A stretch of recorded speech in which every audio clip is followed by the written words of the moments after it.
Hey everyone, and welcome to the Dota 2 Builds of the Week, a brand new series that I'm proud to announce in which I will be providing you guys with item and skill builds for 5 meta-defining heroes each and every week. These guides will provide you guys with item and skill builds to help you get started with heroes that are currently hot in the Dota 2 meta. Today we're getting started with Slark. Slark is a position 1 hero that is having a major resurgence with the buffs that he has received. Slark has a win rate of about 54% in Crusader, and that remains relatively consistent in the upper echelons of Dota 2. What's amazing about Slark is that his build can be very versatile depending on who you are up against. However, the improvements to Dark Pact allow you to farm significantly more effectively at all stages of the game, and therefore Dark Pact, as you kind of start to exit the laning phase and end the laning phase, is your primary skill that you're looking to upgrade. You are going to need to take an Essence Shift and a Pounce because they are incredibly high value talents, but at the end of the day, what you're doing is you're building as much last hitting potential as you can with Slippers of Agility and Ironwood Branches. You are not completing Wraith Bands in this particular case. You can, if you so desire, if you're ahead or you get first blood and you want to complete the Wraith Bands, you can. But what you're doing is you're using the Slippers of Agility in order to improve your last hitting potential so that your main item progression can be you move into Power Treads, right? It increases your farming speed and your ability to fight. You are going to be going Echo Saber, which provides you with that really immediate burst damage potential. It also works very well with Essence Shift, which is very important. You're also going to go with Shadow Blade, which allows you to be a menace around the map. One of the benefits that Slark has is that Slark can be very slippery with Pounce and with Shadow Dance and with a Shadow Blade and later on a Silver's Edge. Slark can be very difficult to deal with, and once you kind of combine all these items together, you become an absolute menace, and it'll be extremely hard for opposing teams to deal with you as you roam the map and murder them one by one.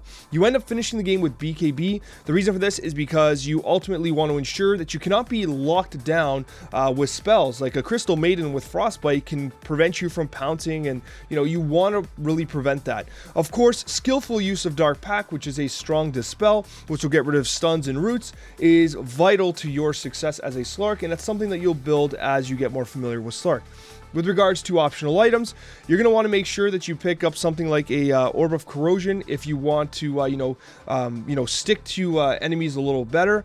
If they're tending to run away from you a little bit, because Slark's move speed leaves something to be desired, especially, with all things considered. You're probably not going to be able to build a Skull Basher as if you are going into a Silver's Edge, unless you're crazy rich. But anyways, you'll also consider a Desolator if you want to really burst down enemies faster. MKB against really evasive heroes like Wind Rangers and Phantom Assassins, or anybody that builds in evasion. Scatty makes you borderline unkillable and is a great item to go after you finish your BKB, which ultimately makes you very difficult to kill.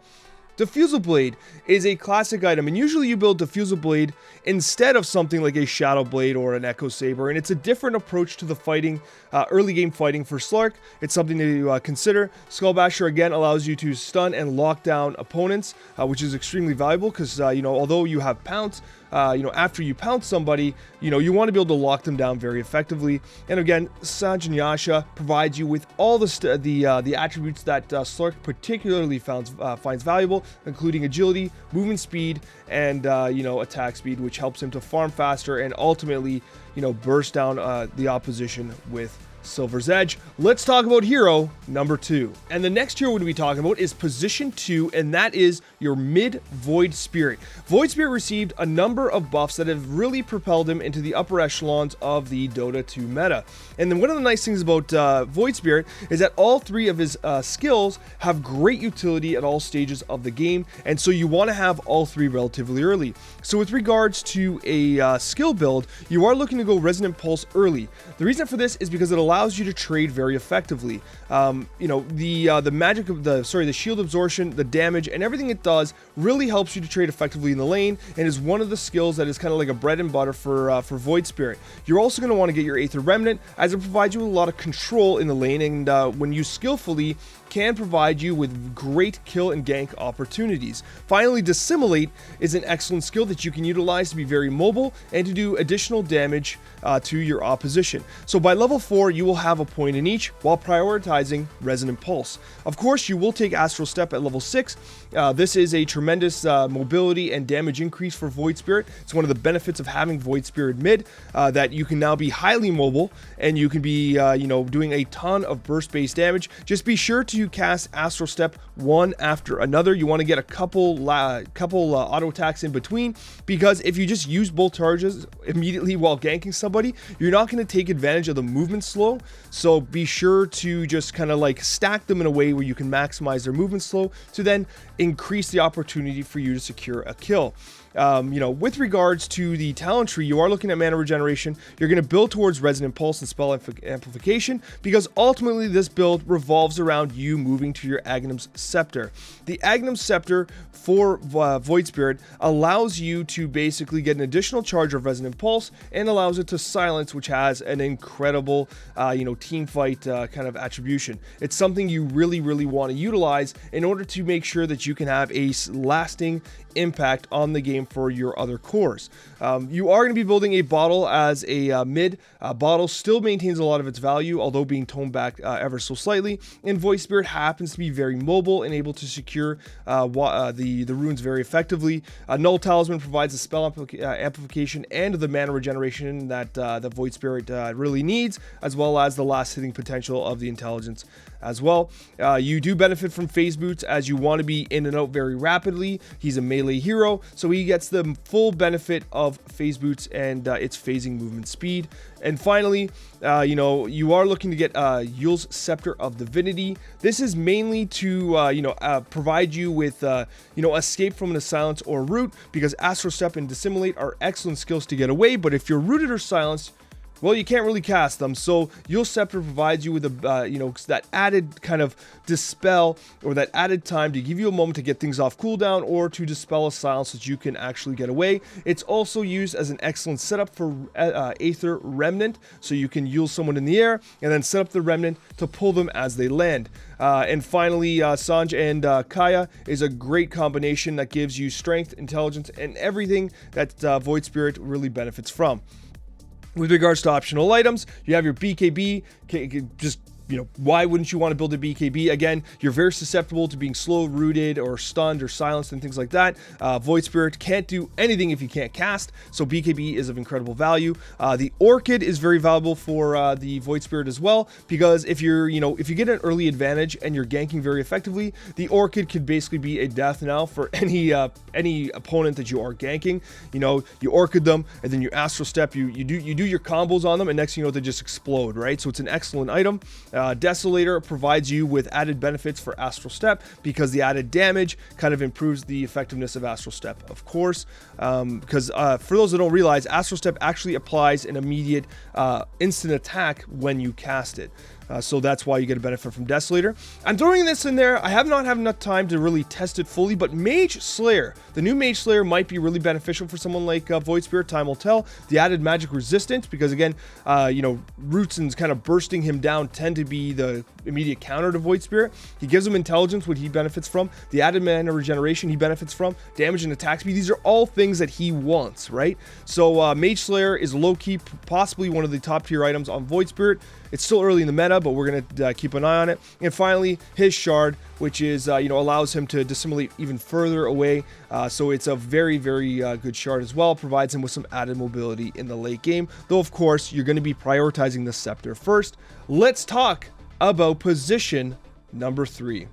What kind of guide would this be if we did not talk about Lycan? Lycan as the offlane position 3 might be the most impactful hero in Dota right now. One could even argue that this can be applied to position 1 Lycan, but I chose Slark instead. Why? Because let's say you have a Slark and you have a Lycan on your team, and you have a position 3 Lycan, offlane. The amount of space that Lycan produces for your safe lane position 1 carry is insane because of this talent build and everything I'm about to show you here.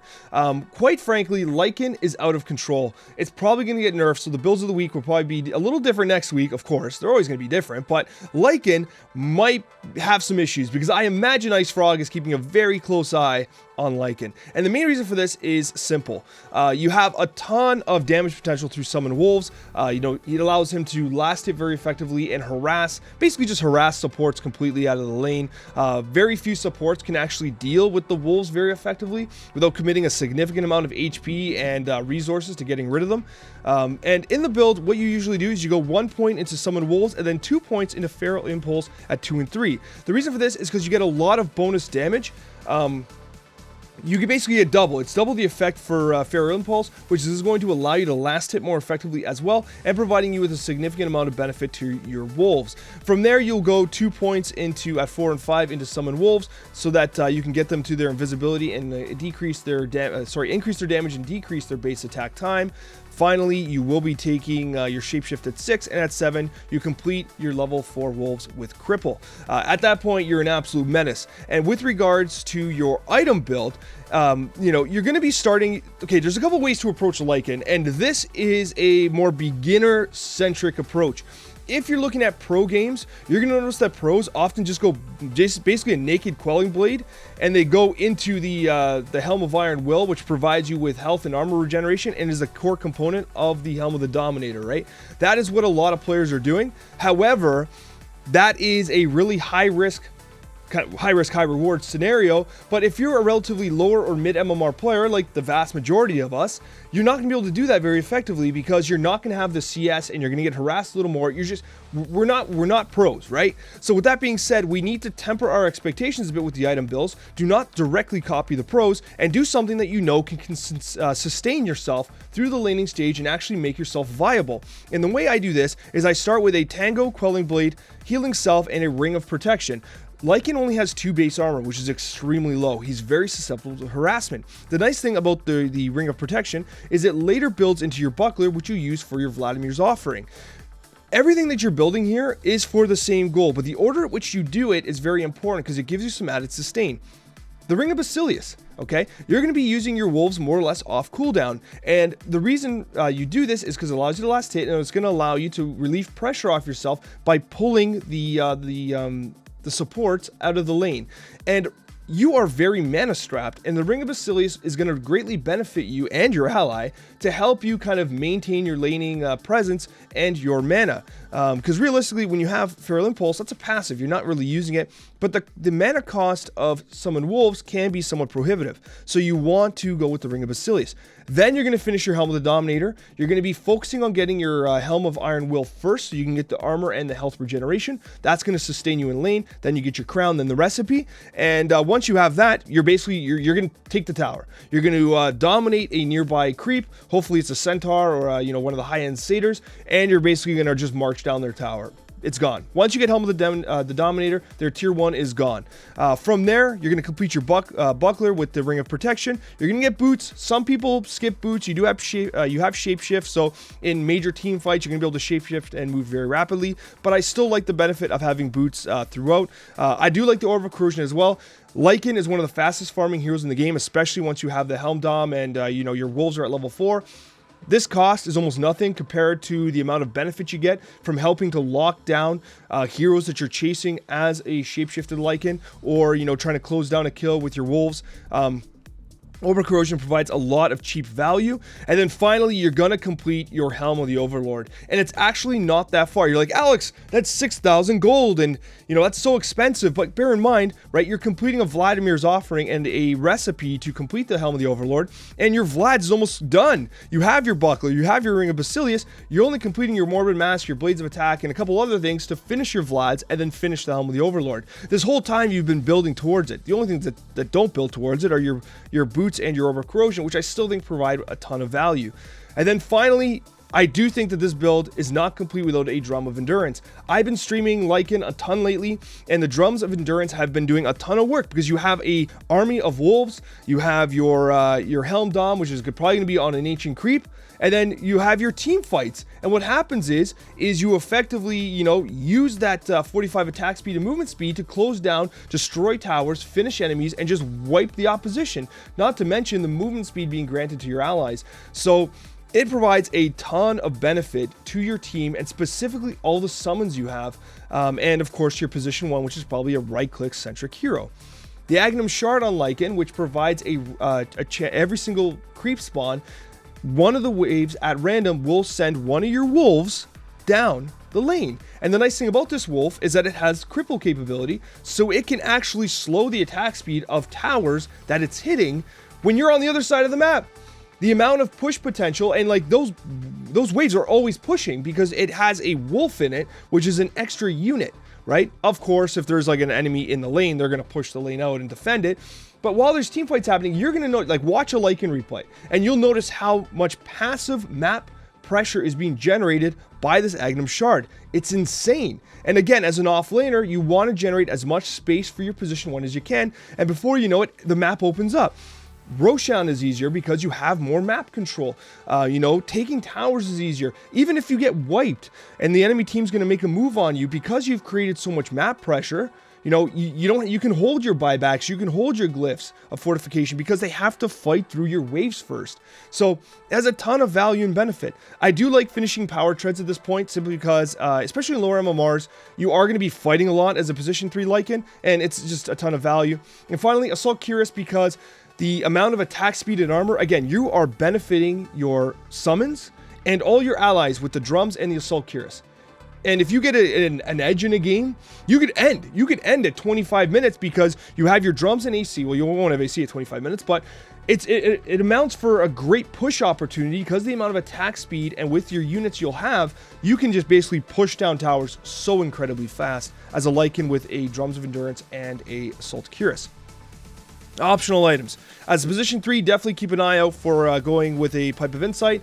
You might need to protect yourself and your allies from, obviously from the attacks of, magic-based enemies, like Skywrath mages, anybody that can burst you down relatively fast, right? BKB added survivability for the same reason, except a little more selfish. If you find yourself more in a position 1 carry role, which is entirely possible, I've been in a position 3 Lycan where I'm the top net worth and I'm the one ending the game.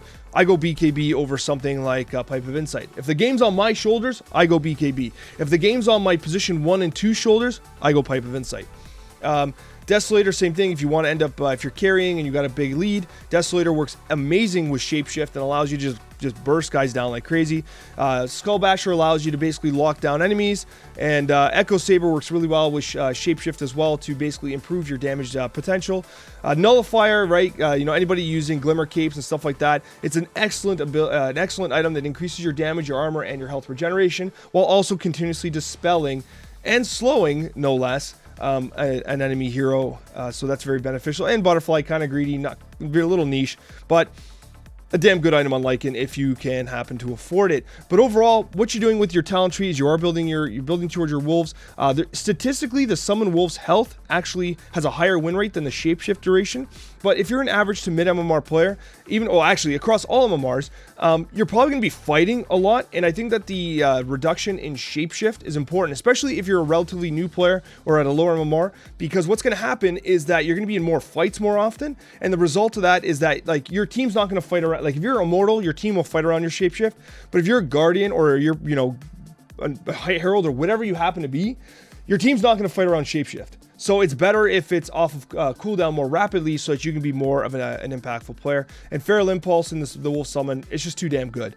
Lycan, literally one of the most broken heroes in the game right now. Let's talk about position 4. Alright, so we have to talk about Bounty Hunter. Bounty Hunter received very significant changes with 7.30, and a lot of people have been trying to make him work with the Agnum Shard and the new Shuriken Toss, and quite frankly, it's not working. His win rate is not great when going with the Agnum Scepter and the other things. I think that build is still being worked out.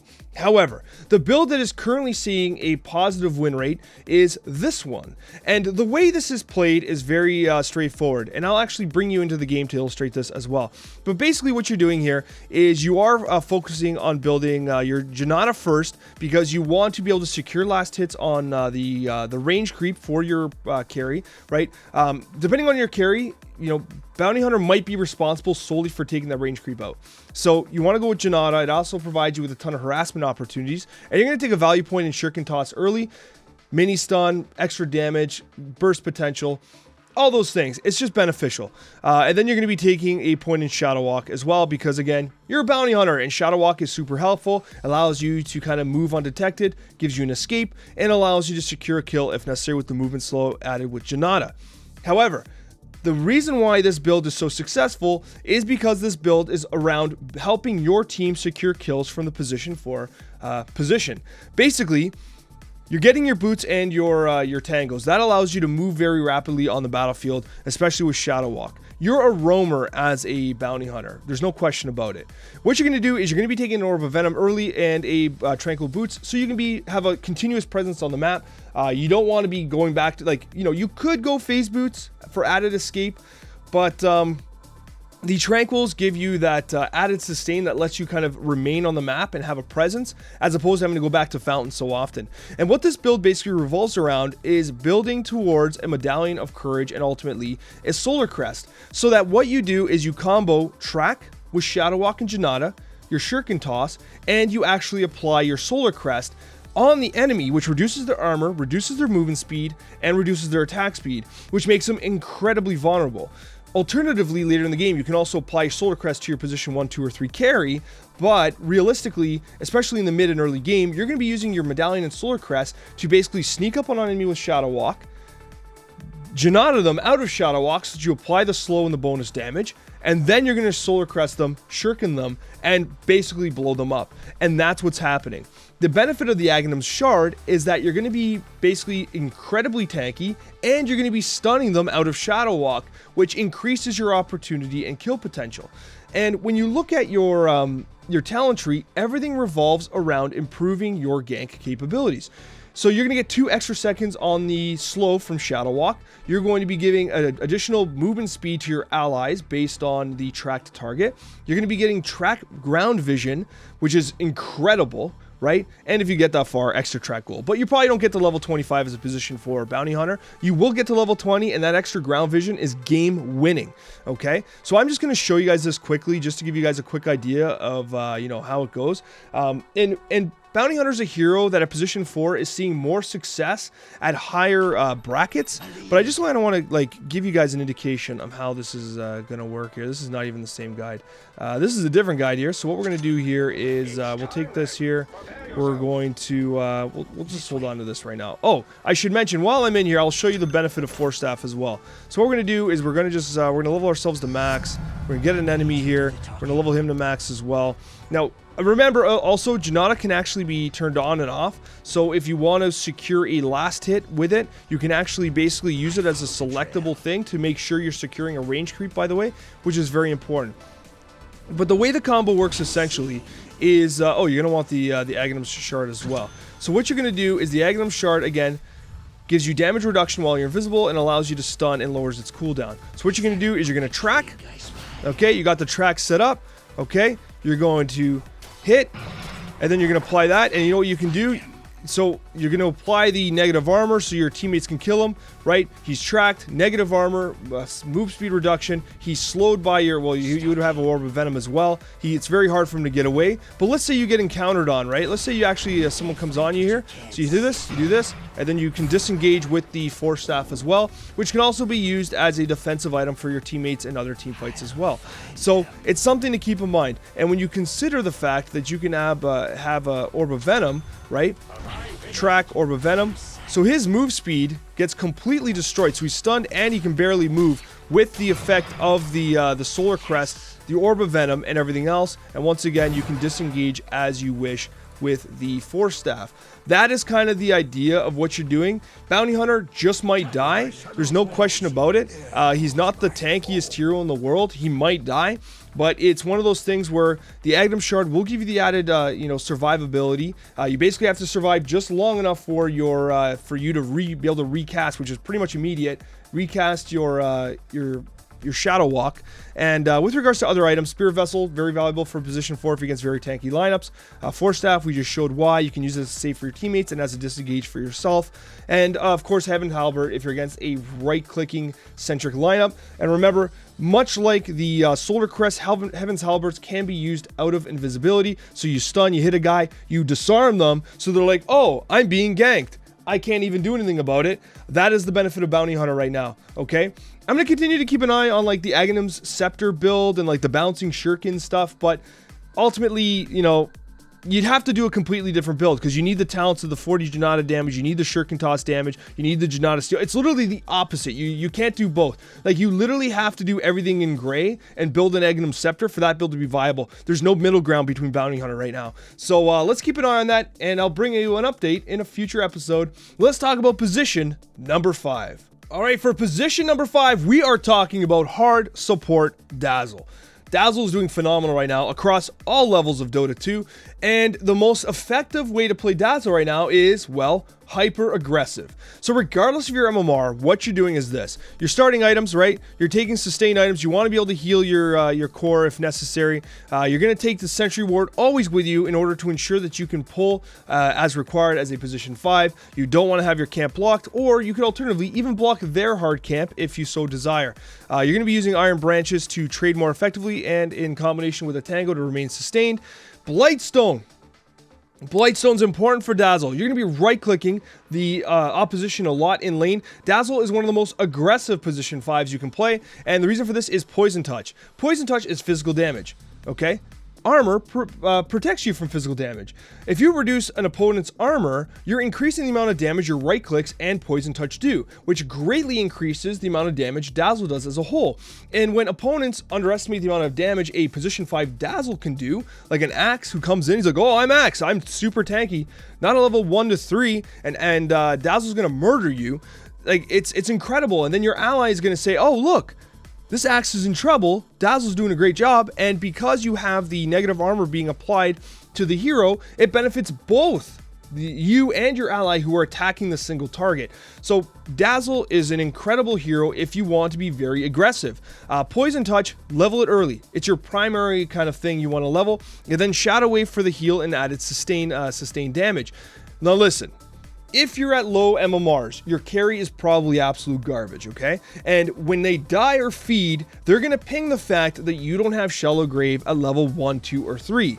They are wrong, you are right.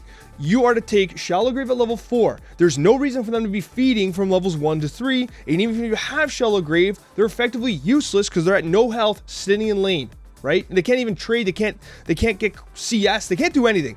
Get Shallow Grave at 4. If some guy pings you because he's pissed off that he's feeding in lane at levels 1 to 3, it's his damn problem. Mute him and move on. Do your thing, okay? Do not let some guy tilt you because you're taking Shallow Grave at 4. Okay, just trust me on this, okay? Because I've seen it. I coach new players. I talk to new players all the time, and the amount of grief you're gonna get for Shallow Grave is pretty significant. That's the one thing about Dazzle. No one's ever gonna be happy with how you use Shallow Grave, okay? Whatever, right? Okay, moving on. Bad Juju is absolutely fantastic, and it reduces cooldown reduction and reduces armor on your enemies as well. And hey, armor reduction. You kind of get the thing that's happening here, right? You're reducing a lot of armor. Poison Touch is doing physical damage. You're right-clicking a lot, right? And ultimately, your major progression is going from Arcane Boots to Mech to Guardian Greaves. Guardian Greaves are so damn good on Dazzle with the cooldown reduction. It provides your team with a ton of sustain. It also gives you, and it makes it easier for you to land your Shallow Graves because as they drop below critical health, right, they're getting that passive Guardian aura, and it really kind of helps you to say, oh, that guy's about to die, grave him. Right? So Guardian Greaves does a great job with Dazzle. It's one of the absolute best items in the game for Dazzle. His shard is fantastic, right? Being able to hex, basically everybody hit by Poison Touch is insane. It's a great counter to illusion-based heroes like PL and others, Naga, Terror Blade, whoever it might be. Excellent counter, and it's a great counter to basically any hard physical carry that does not want to get hexed. Like, who wants to get hexed? You're basically a little chicken or whatever, a little piggy, and you suck, right? Like, you're useless. Optional items, right? You might want an early magic stick if you're against a Skywrath mage or someone who's casting a lot. The Holy Locket is truly fantastic on Dazzle, simply because it provides like an extra 35% healing, which basically makes your Guardian Greaves heal for almost like 400 something health. It's huge. It increases the healing of Guardian Greaves very significantly. So if you can afford it and like you're doing okay, you got a couple kills, first blood maybe, you still prioritize the Greaves, but Holy Locket is pretty damn good too.